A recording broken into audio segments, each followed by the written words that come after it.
college football playoff review countdown show. I'm glad to have you here with us today. With me today, actually, with us. It's me. It's only me. And we're going to go over the playoffs. We're doing the semifinals. So it was a pretty exciting group of games that we had to get here. And we're down to the final four teams. We have Miami, Ole Miss, and the Ducks, Oregon Ducks, and Indiana Hoosiers. So let's go through some of their games, and then we'll talk about the matchups that are coming up this week. So uh, first of all, let's go ahead and start off with Miami beating Ohio State.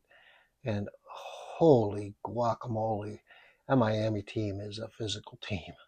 They stood up to probably one of the biggest, roughest, toughest teams in the country, and it was a back and forth battle. I did think in the second half, Ohio State started to gain some momentum, and I thought they might have been able to maintain it, but I think they ran out of gas. It looked like, and Miami was able to, they kept fighting back. So good for them. Good game. That was really one of the more enjoyable ones. And Miami really is the real deal. So they move forward, and they're going to be going up against an Ole Miss squad who surprised the Georgia Bulldogs. Something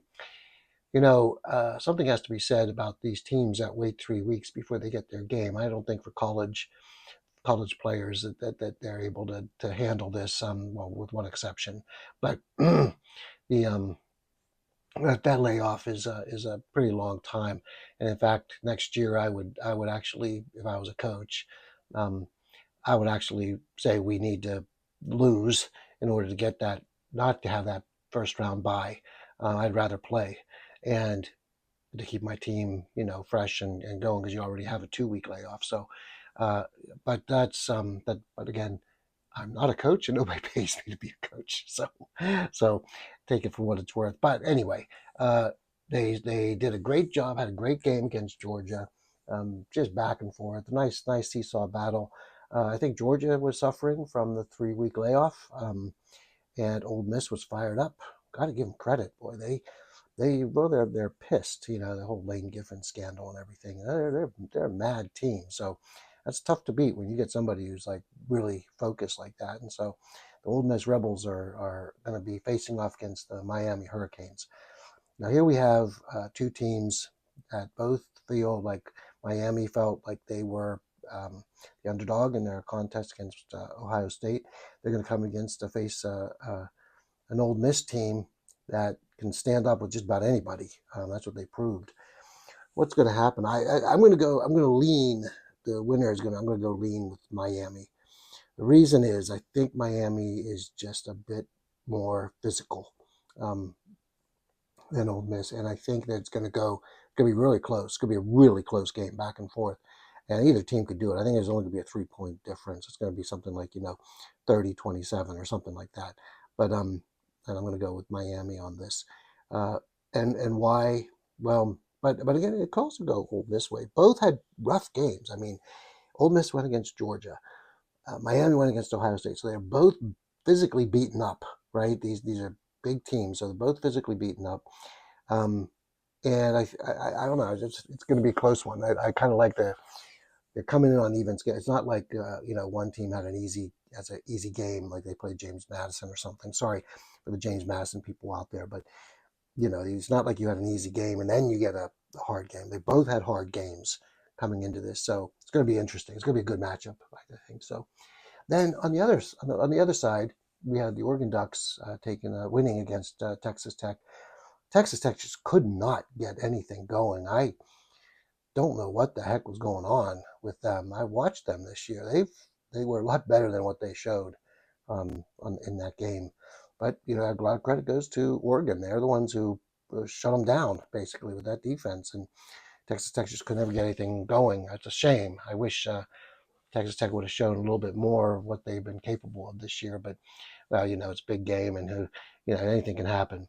But kudos to the Oregon Ducks. They have been a rough team to beat all year long, and they are where they are because they earned it. So really good for them. Now they're going to face the Indiana Hoosiers, who went up against Alabama. Now before the game, I was being an Alabama fan. I thought, okay, The Hoosiers are going to have the 3 week. They're going to have the 3 week curse going against them. Alabama, big strong team, could be able to handle the run against Indiana. And boy, was I wrong on both counts. It looks like that Coach Signetti had his team ready to go. They fired out the door. It's like they had no rest at all. I mean, they hadn't had 3 weeks at all.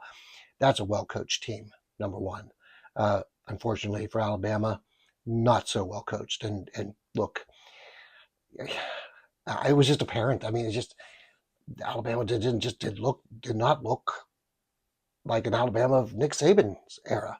I know we got a new coach and all, but they were just manhandled and mauled. It was like a high school team against a JV team. I mean, they were really outclassed by Indiana, and that just goes to show how good Indiana is. Remember, Indiana won the Big Ten championship. They beat Ohio State, so they're no joke, right? So, and it could have just been that they're that much better. So I was pretty disappointed in Alabama showing. I thought they would have done better. I wish they would have done better. But there's always next year. So you learn from your mistakes, hopefully, coach. Learn from.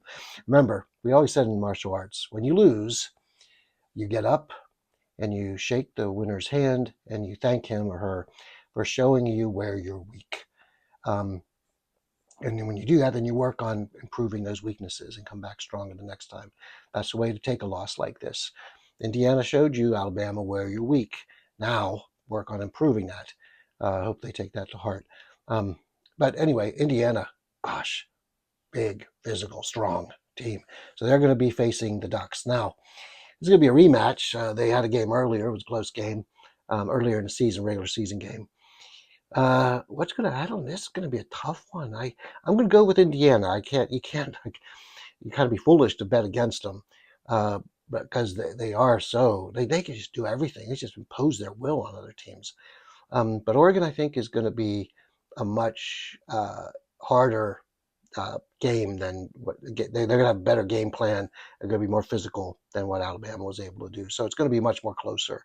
I still think that Indiana's going to win. They're going to probably win by a touchdown, but it's going to be a close game. And I think Oregon is going to maybe come out on top and at the beginning of the game, and then Indiana's going to close it and then catch up and pass.